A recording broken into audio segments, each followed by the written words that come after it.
Hi everybody, this is video 3 for the holiday mini wreath quilt. Let's start out with our supplies. Go ahead and get your work in progress. A hot iron, a sharp pair of small scissors, your sewing machine with a 1/4-inch foot on it, and if you have any on hand, some spray starch. Go ahead and get your iron going. We're going to start making this look a little bit more like a quilt and less like an art project.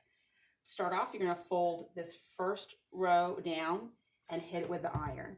The flatter you can get it, the easier it's going to go through your sewing machine. It's not going to jump around or anything.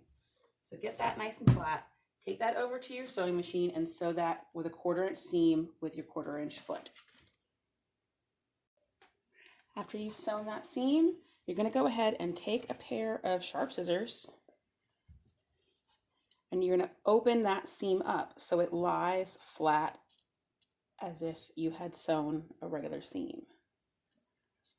Sometimes you can hit it just right and it slides right through like you're cutting wrapping paper.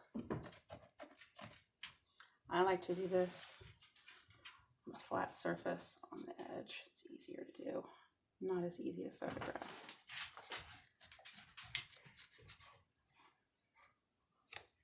Getting through this portions that have the half square triangles, a little bit of muscle.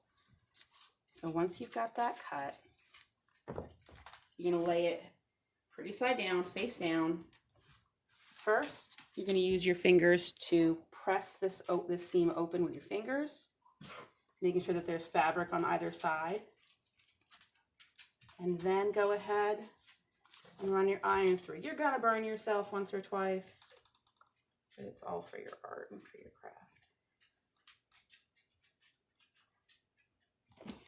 One piece that adhered to the other side. So I just want to make sure there's fabric on either side. That way I'm not ironing the glue side of my stabilizer.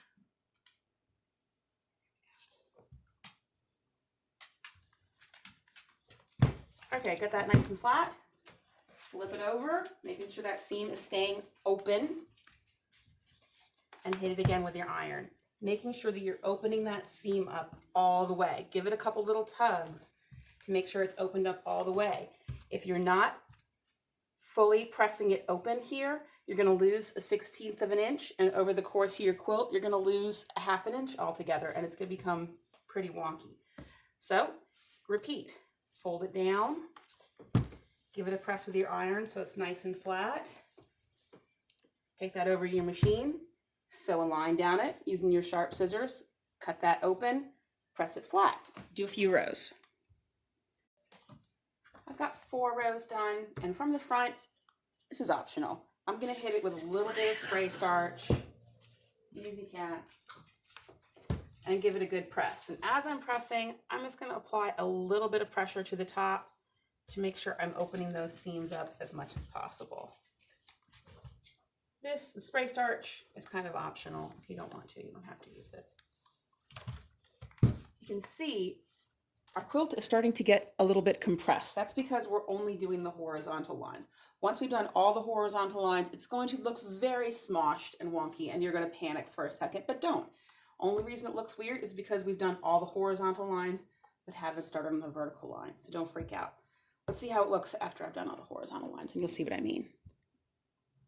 Okay, all the vertical seams are done, and as you can see, it looks pretty nice and flat, and ta-da! Don't freak out. Less wonky than before. Before we start doing the vertical rows, good job on that. Give it a light spray starch on the front, flat, and as you're ironing, give it some firm pressure horizontally as you're pressing. It opens up all the seams, so all your squares end up top and the bottom, just enough to create. I've never timed how long it takes to do this versus sewing the individual squares together, but I know the accuracy. Again, the seams don't open all the way. You're going to lose a little bit in between. Tune in tomorrow. I'll show you how to make a quilt sandwich, and we'll talk about our quilting options for this. Thanks, everybody. Okay, happy with that. Okay, and flip it over and give it a turn.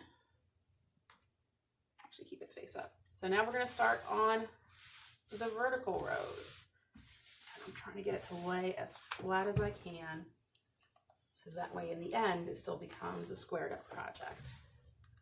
I don't recommend sewing 3 or 4 rows and then cutting them and then trying that. I've never done it, but my friends who have, it gives them a lot of grief. So just do 1 row at a time. When you're sewing your first vertical row, be really careful. First off, iron it really, really flat. Really mash those seams down. And when you're sewing it, slow down. All these seams have a lot of bulk to them, so your needle's going to want to jump around. But if you go slow and you've pressed them down nice and clean, you shouldn't have any major issues. Okay, every few rows, give it a little spritz and really flatten down the seams. They're going to be very, very bulky. So every 2 or 3, get them to mash down really good. It'll make it easier when it comes to sandwiching the project and quilting the project. And see, the top part is looking less wonky. And all my seams are lining up perfectly because we use the interfacing. Okay? Okay, continue until you get it all nice and flat.